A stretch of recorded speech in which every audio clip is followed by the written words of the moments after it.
Namaste and welcome to the seventh thematic topic of Jiva course, Antaranga Yoga.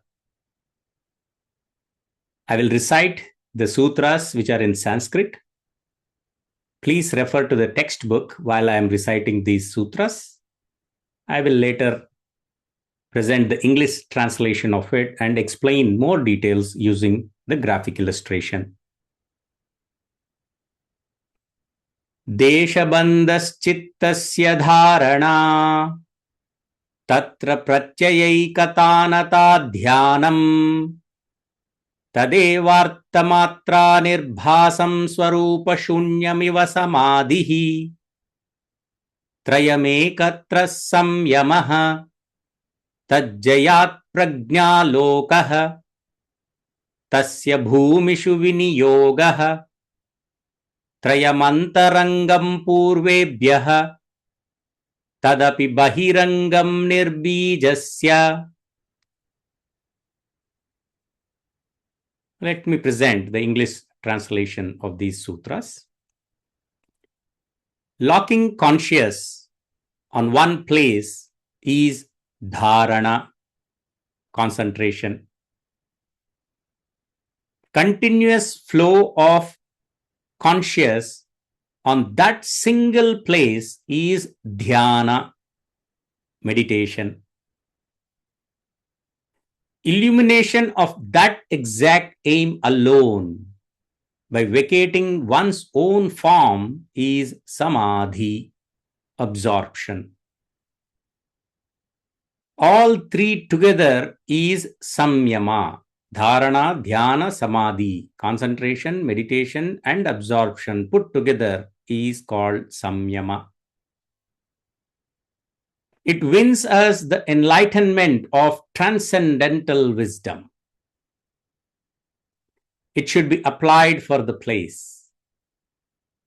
Three of them, dharana, dhyana, samadhi, are internal to the earlier. Yama, niyama, asana, pranayama, pratyahara. That sabija samadhi too is external to seedless, which is nirbija samadhi. Now let's understand using the graphic illustration here. Now you see in this graphic illustration, there are two great personalities. One from Bharat, Rishi Valmiki. One from Europe, the scientist Newton. Using their stories, I will try to explain what Maharshi Patanjali has mentioned in these sutras. This is called Antaranga Yoga. We have seen in the Ashtanga Yoga, there are total 8 limbs. First 5 are called Bahiranga Yoga. The last 3 are called Antaranga Yoga. So first 5 are Yama, Niyama, Asana, Pranayama, Pratyahara. The last 3 limbs are Dharana, Dhyana, Samadhi. So what we are referring to now are those 3, Dharana, Dhyana, Samadhi. And we are going to understand more details about these 3.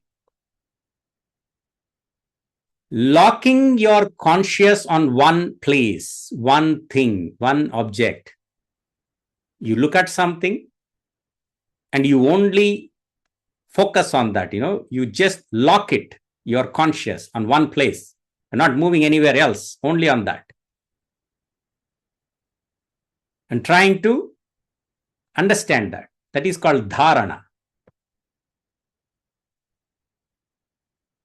Dhyana is to continuously think about that what you are focusing on, dwelling upon that, reflecting, questioning, exploring, researching only on one thing, that one thing. So here, if you see Maharshi Valmiki, he used to be a robber. He used to rob people who came through a jungle. He used to live in a jungle. One day, as he was robbing people, a saint comes by the jungle and Rishi Valmiki wants to rob him. Now the saint said, "Hey, stop. I'm not going to run away. I'm going to stay here. You can rob me, no problem. But I have a question. You answer me that and then you can do what you want." Well, with impatience, Valmiki asked, "Okay, what is it?" Then the saint asked, "Do you know that by robbing people, you are accumulating sin?" "Yeah, so what? This is my livelihood. I'm feeding my family. And so I need this money. I have nothing else to do, so I'm robbing people. So what?" Okay, now the saint says, "Well, then can you please go back and ask your family, your wife and children, for whom you are giving the proceeds of this robbery, ask them if they are willing to share your sin, because they are sharing your wealth." Okay, what's the big deal? I can go ask. So he goes and asks to the wife and children, "Look, I've been robbing people and bringing money for the survival of this family, and you have been using that money for our well-being.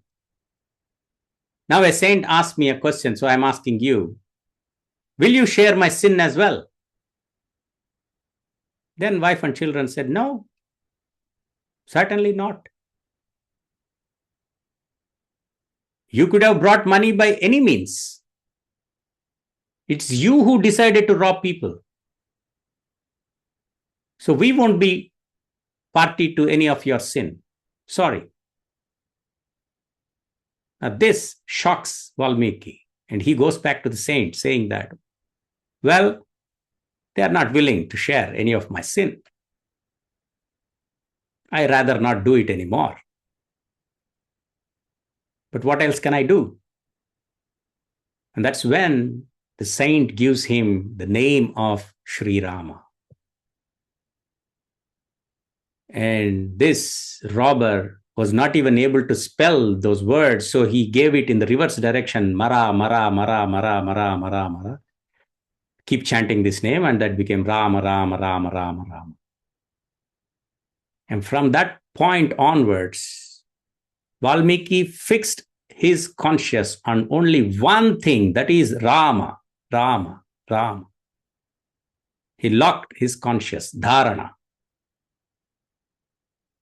He constantly meditated upon Sri Rama. And then he wrote the Adikavya, which is Ramayana. All of us are today benefit from his great work.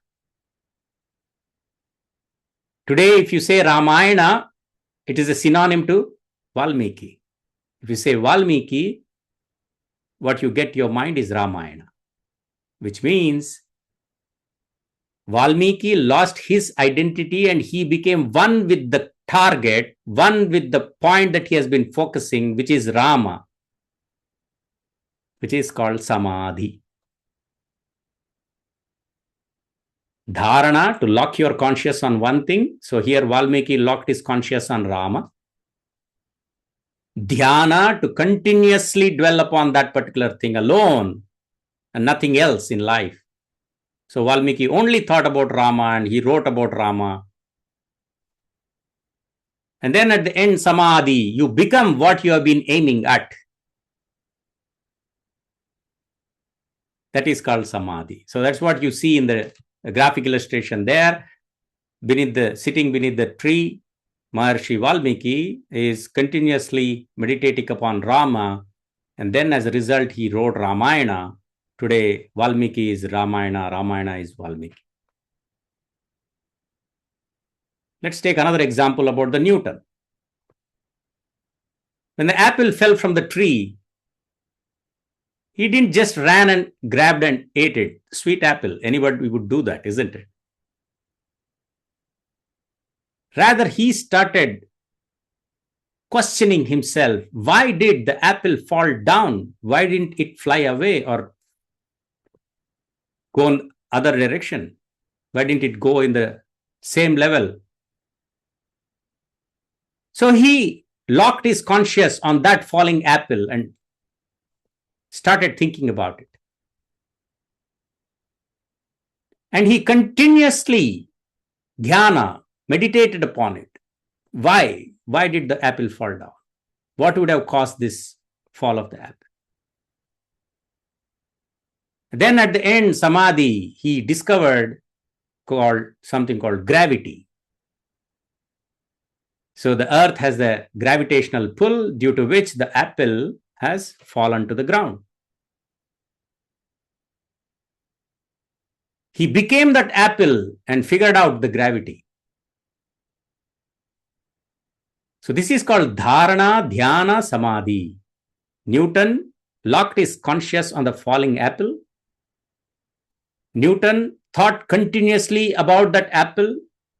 Newton became one with the apple and figured out gravity. And today, gravity means Newton, Newton means gravity.